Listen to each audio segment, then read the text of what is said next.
Hello everyone. आज की video में हम पढ़ेंगे राजस्थान एक्साइज एक्ट के बारे में। देखिए, पूरा एक्ट है वो हम कवर करने वाले हैं। जितने भी सेक्शन है इसके सारे कवर होंगे। आज की वीडियो में सिर्फ एक बेस है वो तैयार करेंगे ताकि इस एक्ट को पढ़ने में कोई भी दिक्कत है वो कहीं से भी नहीं आए। जितने भी सेक्शन है इन डिटेल सारे वो कवर किए जाएंगे। सबकी वीडियोस आपको टाइमली मिल जाएगी। देखिए, ये जो एक्ट है राजस्थान का एक्ट है वो हम इस वीडियो में पढ़ेंगे। हर एक स्टेट का अलग ये एक्ट है वो दिया हुआ है। एक्साइज का देखिए, सिंपल सा मतलब ये समझिए, एक्साइज जो होती है वो एक टैक्स होता है, एक ड्यूटी होती है जो कि इम्पोज की जाती है उन आर्टिकल्स पे जो अल्कोहल, टैबेको इनसे रिलेटेड होते हैं। मतलब नशे के लिए जो यूज किए जाते हैं उन पे एक टैक्स है, एक पेनल्टी लगाई जाती है गवर्नमेंट द्वारा उनको, उनके प्रोडक्शन पे, उनकी मैन्युफैक्चर पे। उसी को हम एक्साइज ड्यूटी कहते हैं। ये जो चीजें होती है ये इस एक्ट में कवर की गई है। देखिए, फॉर एग्जाम्पल समझिए, एक फैक्ट्री है, जिसका नाम है ए फैक्ट्री। ये फैक्ट्री प्रोडक्शन कर रही है लिक्कर की। अब ये जब फैक्ट्री उस लिक्कर को बोतल में भर के बेचेगी मार्केट में, उससे पहले ये एक टैक्स है वो पे करेगी। उस टैक्स को, क्योंकि वो क्या कर रही है, लिक्कर की प्रोडक्शन कर रही है, तो उस अल्कोहल को मार्केट में जाने से पहले भी उसको टैक्स पे करना है उसकी प्रोडक्शन पे। ये सारी चीजें जो है इस एक्ट के अंदर दी गई है। अब देखिए, कई बार हम न्यूज़पेपर, जो हिंदी न्यूज़पेपर है उनके अंदर एक जो टाइटल है वो आता है कि पुलिस ने इतना टन शराब पकड़ी। तो वो जो शराब पकड़ी है वो इसी एक्ट के अंदर पकड़ी जाती है, क्योंकि उसके अंदर जो उल्लंघन हुआ है वो इसी एक्ट का हुआ है। देखिए, कैसे क्यों पकड़ी जाती है वो, या तो वो गलत तरीके से ट्रांसपोर्ट हुई हुई होती है, या फिर उनको गलत तरीके से सेल किया हुआ होता है, स्टोरेज किया गया है। ये जो एक्ट है उसके अंदर कुछ लिमिट है वो प्रेस्क्राइब की गई है, जिस लिमिट के ऊपर एक्सेस में आपके पास अल्कोहल अवेलेबल नहीं होनी चाहिए। तो अगर वो लिमिट आपने क्रॉस करी है तब भी आपकी शराब पकड़ ली जाएगी। तो ये सारी जो चीजें हैं ये इस एक्ट में हम पढ़ते हैं, इन डिटेल हम देखेंगे।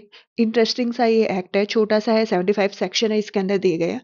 सबसे पहले देखिए, आपके सामने की जो चीजें हैं ये सारी चारों पांचों चीजें आपको बाय हार्ट लर्न होनी चाहिए, बहुत इंपॉर्टेंट है। अगर एमसीक्यू बनते हैं तो इनके अंदर आरपीएससी का जो एग्जाम होता है उनमें तो ये फेवरेट एमसीक्यू होते हैं, इनमें से एक एमसीक्यू आ ही जाएगा। तो ये सारे आपको लर्न होने चाहिए। देखिए, एक्ट नंबर 2 है 1950 का। जो राज प्रमुख है उनकी एसेंट मिली थी 20 मार्च 1950 को। जो इन्फोर्स ये हुआ था 1 जुलाई 1950 को हुआ था। टोटल चैप्टर 10 इसके अंदर दिए गए, टोटल सेक्शन जो है 75 दिए गए, टोटल शेड्यूल 2 दिए गए हैं। 2 शेड्यूल में से जो एक शेड्यूल है वो रिपील हो चुका है और दूसरा बात करता है बॉन्ड के बारे में। तो ये बहुत इंपॉर्टेंट जो है चीजें हैं जो याद होनी चाहिए आपको। अब उसके बाद में देखिए, एक रिसेंट अमेंडमेंट इसके अंदर हुआ जो हमारे पास 2007 के अंदर आया, जिसकी जो एसेंट मिली है वो 19 मई 2007 को मिली है। और इन्फोर्स जो हुआ है 6 जून 2007। इन्फोर्स की डेट बहुत इंपॉर्टेंट है, पूछ ली जाती है, तो ये याद रखनी है। अब देखिए, बहुत सारे बेयर एक्ट में जो नीचे की लाइन है उसके अंदर ये डेट्स है, ये मेंशन है। अब बच्चे क्या कर देते हैं, इन ये जो डेट्स है असेंट की, इसको लिंक कर देते हैं इस वाली असेंट की डेट से, कि ये जो एक्ट है ये आया ही इसी दिन था। भाई आप ये तो देखिए, 1950 का ये एक्ट है और ये 2007 की डेट है। अगर वो नीचे ही नीचे दी गई है उन बेयर एक्ट के अंदर, तो आपको ये चीज ध्यान रखनी है कि 2000 जो सात में अमेंडमेंट आया था उसकी एसेंट डेट है ये, और उसकी इन्फोर्स डेट है जो आपको ध्यान रखनी है। अब उसके बाद में देखिए, ऑब्जेक्ट क्या है इस एक्ट का। ऑब्जेक्ट इंपॉर्टेंट है, पूछ लिया जाता है। देखिए, सबसे पहले ये जो एक्ट है वो बात करता है राजस्थान के। देखिए, ये राजस्थान का एक यूनिफॉर्म लॉ है जो बात करता है इंपोर्ट की, ट्रांसपोर्ट की, मैन्युफैक्चर की, सेल की, पोजीशन की। ये सारी चीजें किसकी हो रही है, ये इंटॉक्सिकेटिंग लिकर की हो रही है और इंटॉक्सिकेशन ड्रग की हो रही है। देखिए, अब ये जो चार पांच वर्ड्स यहाँ दिए गए हैं ये इस एक्ट में बहुत बार रिपीट होंगे। ठीक है, तो ये वर्ड्स है, आपको क्लियरली दिमाग के अंदर पता होने चाहिए कि इन वर्ड्स का मतलब है वो क्या होता है।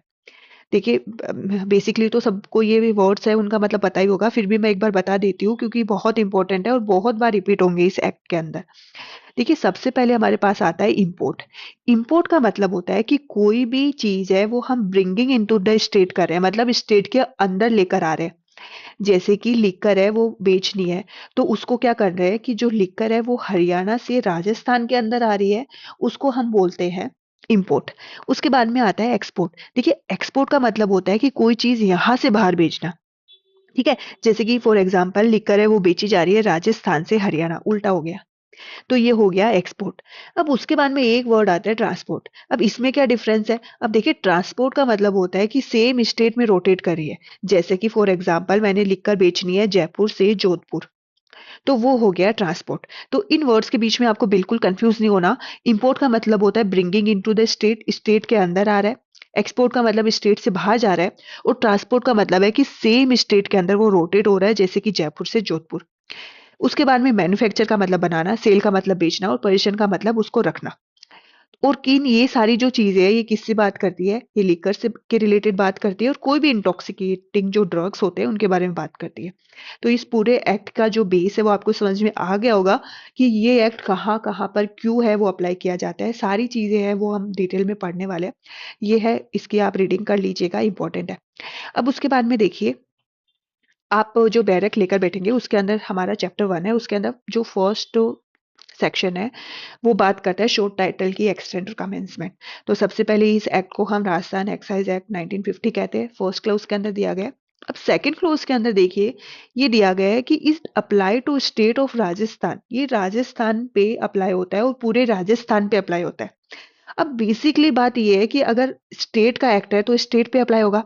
पर बच्चे इसमें भी मिस्टेक करके आ रहे हैं, इसको भी apply to all of India apply कर रहे हैं, मतलब पूरे इंडिया पे उसको अप्लाई कर रहे हैं। ये wall of state of Rajasthan पे अप्लाई होगा क्योंकि राजस्थान का एक्ट है। तो ये चीज आपको ध्यान रखनी है, गलती नहीं करनी है। और सेकंड क्लोज के अंदर ये दिया गया।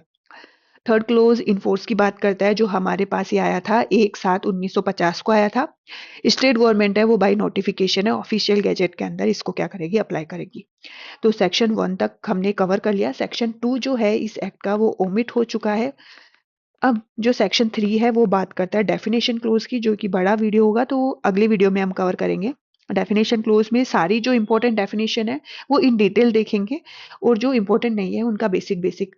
अब देखिए, ये जो है वो एक चीज तैयार हुई है। आपको इस पूरी वीडियो में सिर्फ इतनी चीजें ध्यान रखनी है जो अभी आपके सामने है। ये act number, came into force कब हुआ था, चैप्टर कितने हैं, टाइटल्स वो शेड्यूल्स कितने हैं, तो ये चीजें हैं वो इंपॉर्टेंट है जो आपको ध्यान रखनी है। तो आज की वीडियो के लिए इतना ही, बाकी की हम नेक्स्ट वीडियो में देखेंगे। Thank you.